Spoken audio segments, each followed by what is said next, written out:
am Doug. And I'm Cathy. And this is Maggie Mae. Join us as we follow the moon. Well, today we are in beautiful Washington State, and one of the last videos of ours that you may have seen is the northern part of the Oregon coast. And in that, we ended in Astoria. And today we're going to start off by bringing you across that bridge at Astoria to come explore Washington State with us. It is beautiful. And starting you off with a bridge is not our norm, but the Astoria Megler Bridge is not the normal bridge either. You just saw we turned left before we got to the bridge. And this makes a complete loop, climbing higher as it goes. We're now probably 50 feet higher than the road below and still climbing. And you can see how high the bridge is up here ahead of us. Now we are going to make a quick stop right up here, which is unusual. They are doing some construction work on the bridge right now. So this isn't the norm. Normally you go right on across. It's a 2-lane bridge and not a double deck or anything that way, but it is so tall. And you guys know how we love our bridges. Yes. There's a view off the driver's side as we're going towards Washington. And we'll give you a little glimpse out the passenger side here.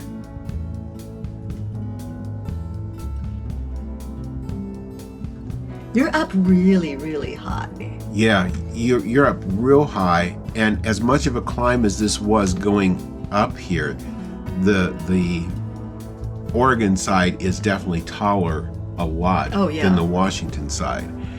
But where we are right now, this is greatly sped up because it is over 4 miles of bridge.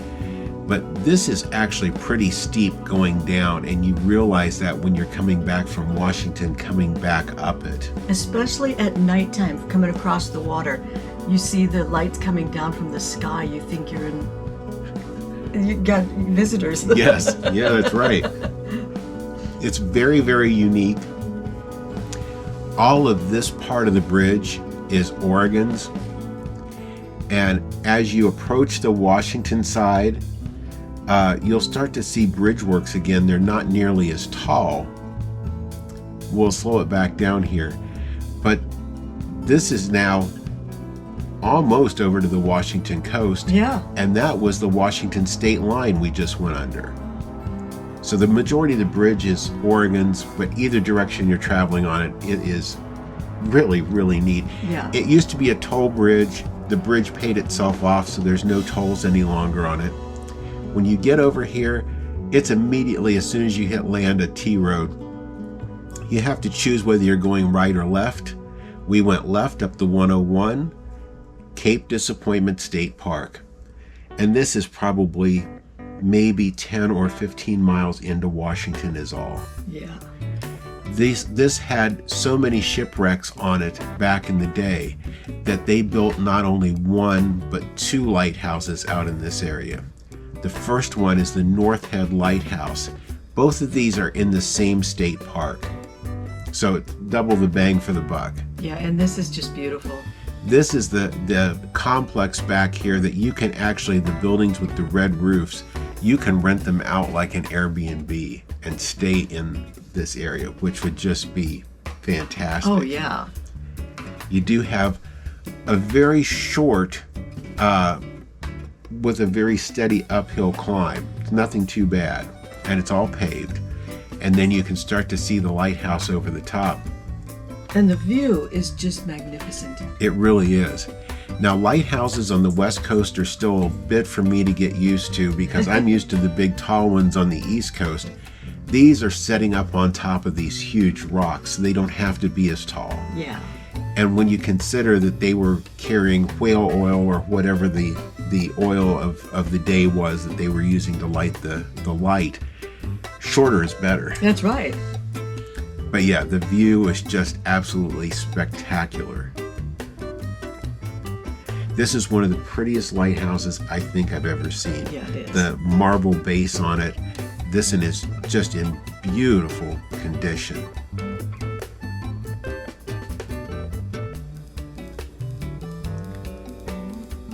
Now you'll also find on that same state park the Cape Disappointment Lighthouse. This one's got a little bit more of a trail to it, and very pretty trail. Yeah, so lush. It's amazing, even though we're probably 30 minutes from where we had been staying in Oregon, the landscape is so different up here. Oh yeah. This little inlet that you walk around has an island out in the middle with a big tree up on the top of it. Is really, really cool. Yeah, they're still getting spring flowers up here in August. Now that is a bunker that was there. This is their lighthouse. Now this one looked like it was a little bit more weathered by the sea, but still in really nice condition.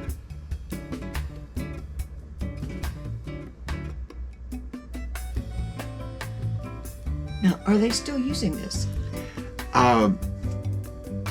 This one was actually on Coast Guard property, as I remember. That's right, there was.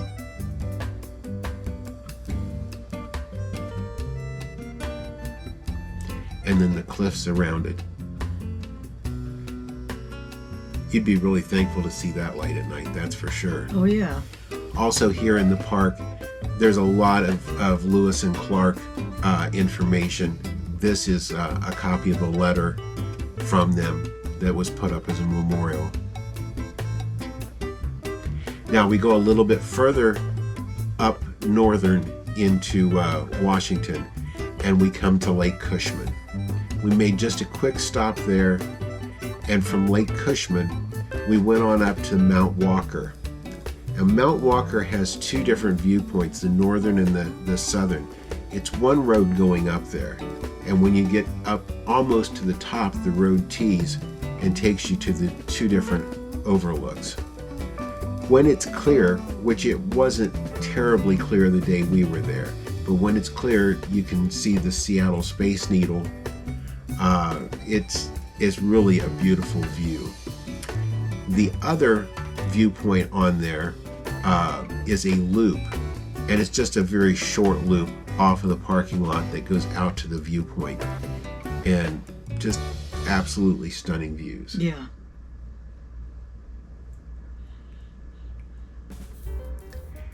Now from there we're going over to a little town called Poulsbo, and Poulsbo is a Norwegian inspired village.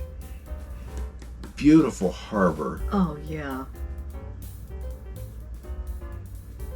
And the flowers, the landscaping, everything in that town Just was perfectly manicured. Yeah, absolutely. And you can see the reflections in the water. We hit the perfect day to be there too. Yeah, we did. It's a busy little town. It gets busy from 9 or 10 in the morning straight through the entire day. There's a lot of public parking, and it's all free parking from what we saw. Very happy atmosphere. Yeah. One of the things they're most famous for is Sluy's Bakery. And Sluys is known for their bread. It's a Norwegian bread. However, that's, I think, the only thing in the store that we didn't get. Their baked goods were some of the most beautiful I think I've ever seen. I think we had one of each. And we did end up with a small box to take home. But they are amazing, no doubt about it. This was a little chocolate shop that was right next door to the bakery. The architecture, the buildings, everything there is kept so nice. This little alleyway is a Mexican restaurant. Yeah, I thought that was so cool. A lot of outdoor dining and things in this town because the climate is beautiful. Maggie liked that. Very much.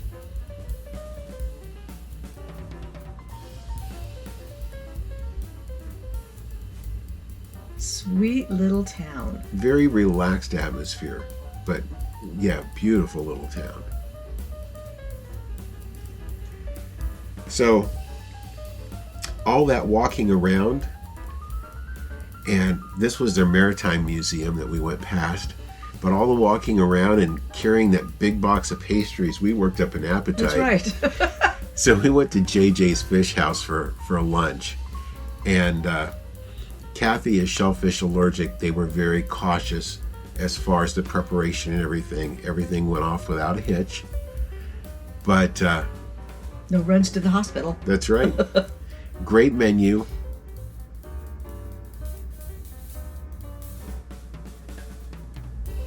I had their fish tacos, which were probably the best fish tacos I think I've ever had.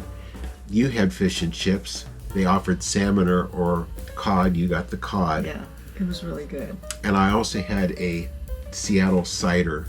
Oh, that's that right. was really good. And that comes into play here in a little bit later in our Seattle video. Next off, it was Mt St Helens. And Mt St Helens is gorgeous. The views, everything that you see along the way, and it's amazing since the eruption, which has been like 40 years ago now. It's actually very humbling. Yeah. That bridge that we just showed you was completely wiped out when the volcano exploded.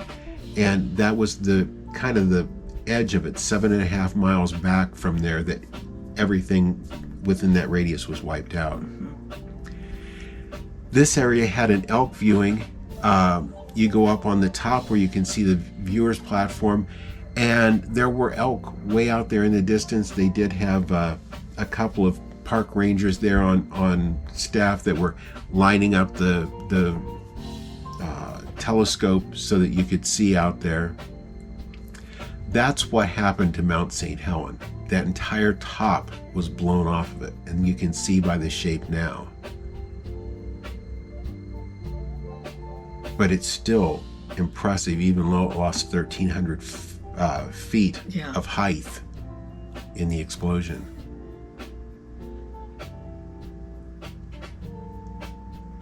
Now, the cold water recreation area, they talk about the birth of a lake.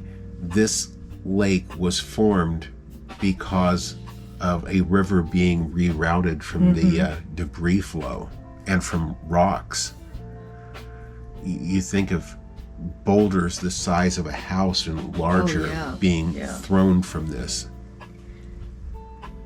And really, the time that has passed is really a blink of the eye in the grand picture, and it has recovered beautifully. In 40 years, it's kind of incredible how well it's come back. This is the Science and Learning Center, which currently is the closest you can get. And the view from there is just amazing. Yeah.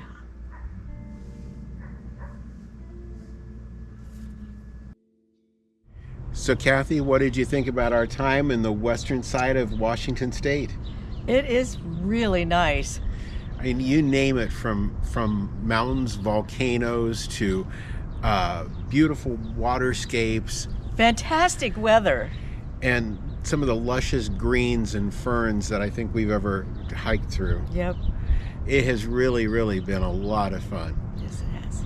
So stay with us for the rest of our journeys. We've got more coming up on Washington State over the next few episodes. So definitely stay with us. There's a lot of great things coming up. If you enjoyed the video today, leave us a thumbs up. We sure appreciate it. If you haven't already subscribed to our channel, please subscribe, ring the notification bell, and that way you'll know when every one of our videos come out, 2 of them every week. And thank you for following us as we follow the moon. Thanks for watching today. If you haven't already, please subscribe to our channel. And be sure to ring the notification bell so you'll know when new videos come out. Don't forget to follow us on social media too.